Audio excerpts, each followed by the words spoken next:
What if there was a single character in One Piece who could eat every single one of the most broken devil fruits and actually survive it? What if there was someone even more powerful than Joy Boy himself? Well, I've combined 10 of the most broken devil fruits in One Piece to create the ultimate devil fruit, and it's even more insane than you can imagine. Now, we all know eating more than one devil fruit in One Piece is basically a death sentence. The moment a second fruit enters your body, the two powers reject each other, and the user dies a slow, horrifying death. The one known exception is Marshall D. Teach, Blackbeard, who somehow carries both the Yami Yami no Mi and the Gura Gura no Mi without falling apart. Today, we're pushing that exception to its absolute limit. We're building a character who eats not 2, but 10 devil fruits, and comes out the other side stronger than anyone who has ever sailed the Grand Line.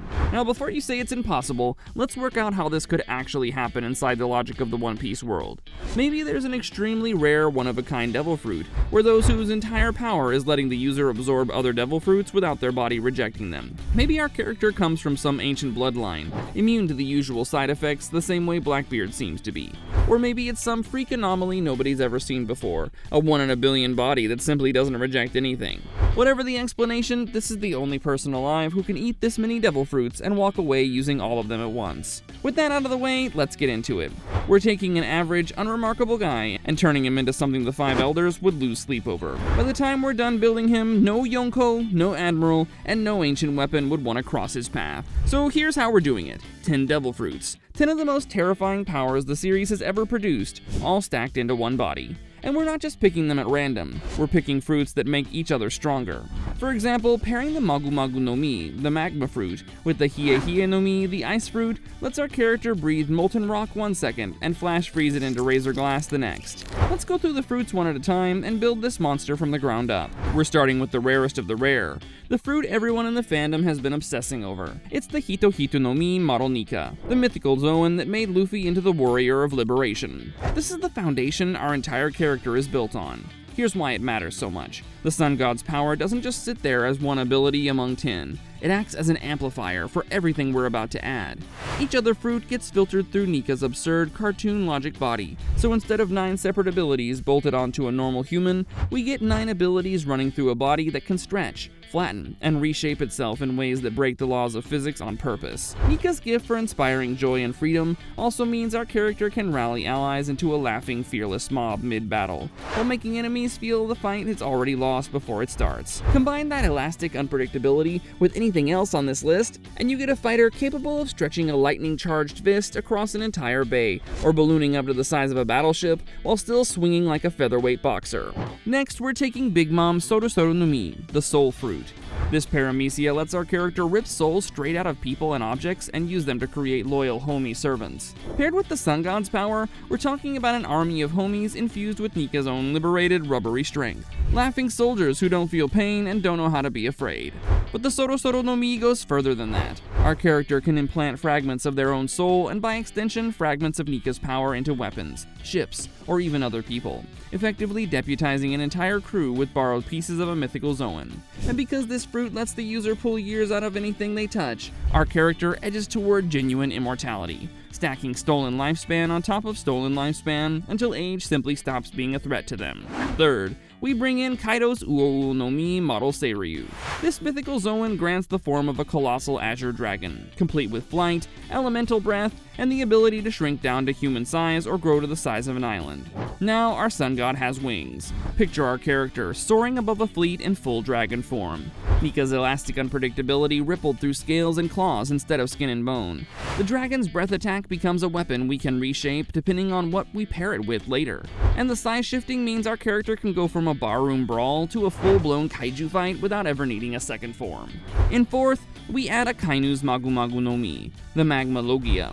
This gives our dragon a breath attack capable of melting steel hulls and turning entire beaches into glass. Combined with the dragon form of the Uou no Mi, our character can now exhale rivers of molten rock across a battlefield the way Kaido exhales blue flame. The real payoff comes when we add our fifth fruit, Aokiji's Hie Hie no Mi, the Ice Logia.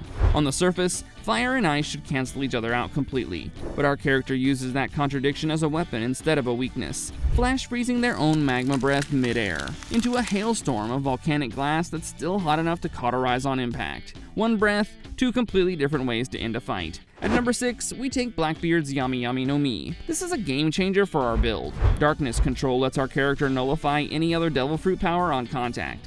This means Logia users who think they're untouchable suddenly aren't.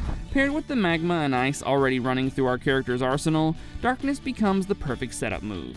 It pulls enemies in close with gravity before finishing them off with a blast of freezing magma glass. The gravitational pull baked into this fruit also lets our character create miniature black holes, strong enough to crush a warship.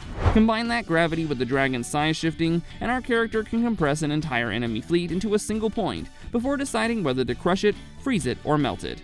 There's also the fruit's power to nullify other devil fruit abilities on contact. This means the one type of opponent who might otherwise give this build trouble, a rival Logia or Paramecia user, simply stops being a problem the moment Darkness touches them. Then we take the Guro Guro no Mi, Whitebeard's Tremor fruit. This adds the ability to shatter the air itself and split the sea down to its floor. Combined with the Darkness fruit's gravity and the dragon's raw size, our character can now cave in an entire island from above while pulling the wreckage inward with a black hole, then setting whatever's left on fire with a molten breath attack. It's less a fight at this point, and more a natural disaster with a face. At number 8, we're adding Trafalgar Law's Ope Ope no Mi, the Surgeon fruit. This gives our character a spherical domain called Room, inside which absolutely anything can be rearranged, including organs, terrain, and the position of enemies. Combined with the Soru Soru no Mi's soul manipulation, our character's room stops being limited to physical matter. Bodies, souls, and lifespans can all be redistributed at will inside the spear. This means our character can heal allies, cripple enemies, and extend their own life all in the same 3-second window. The Ope Ope no Mi also carries the operation famous for granting eternal youth, an operation that costs the user their own life under normal circumstances. Our character sidesteps that cost entirely, since the Soru Soru no Mi's soul manipulation lets them pay that price with a stolen soul instead of their own. Immortality without the usual catch. 9th, we take Bartholomew Kuma's Nikyu Nikyu no Mi, the Paw Fruit. On its own, this lets the user repel anything they touch, from cannonballs to entire human bodies. Combined with the room from the Ope Ope no Mi, our character can now repel anything that enters their domain, catching a Yonko level punch and sending it straight back at double the force before the attacker even finishes their swing. The Paw Fruit's other trick, compressing pain and fatigue into a small ball and throwing it away, meaning our character never tires and never carries damage from one fight to the next. Combined with the Tremor Fruit's shockwaves and the dragon's raw power, our character can throw everything they have into every single exchange, over and over, without ever slowing down. Last but not least, we're adding Fujitora Zushi Zushi no Mi, the Gravity Fruit. Gravity manipulation alone lets the user rip meteors from orbit and crush enemies with invisible weight. Combined with the Darkness Fruit's gravitational pull and the Tremor Fruit's shockwaves, our character now commands 3 separate ways to bend a battlefield to their will. Gravity, darkness, and tremors all working off the same instinct. The Gravity Fruit's ability to make objects and people weightless also plays beautifully with the dragon form and Nika's rubbery unpredictability. Our character can go from crushingly heavy to weightless in an instant, meaning enemies can never plan around how fast or how hard the next attack is coming. Now let's put it all together and see exactly what we've built. Our character is a sun god with the body and flight of a mythical dragon, wrapped in soul power that grants near immortality, and an army of loyal homies. They breathe molten rock and freeze it into glass mid-air, bend gravity and darkness to crush fleets into single points, and shatter the earth and sea with tremors that would make Whitebeard proud. They can rearrange their own organs or anyone else's inside a domain that ignores physical limits, repel any attack thrown at them, and shrug off fatigue like it doesn't exist. In battle, they'd be unrecognizable as a single opponent. Imagine them in full dragon form, wreathed in magma and frozen glass, dragging an entire naval fleet toward them with gravity before crushing it flat, all while a legion of soul-powered homies fight below, and their own body regenerates from stolen lifespan faster than anyone could hurt them. And the moment an enemy thinks they've got an opening, Nika's rubbery unpredictability turns the fight into something no strategist could have planned for. This isn't just a strong pirate or a dangerous revolutionary anymore. This is the character capable of rewriting the entire balance of power in the One Piece world. toppling the world government in an afternoon, or ending the age of the Yonko without breaking a sweat. A single admiral wouldn't be a threat. They'd be a warm-up.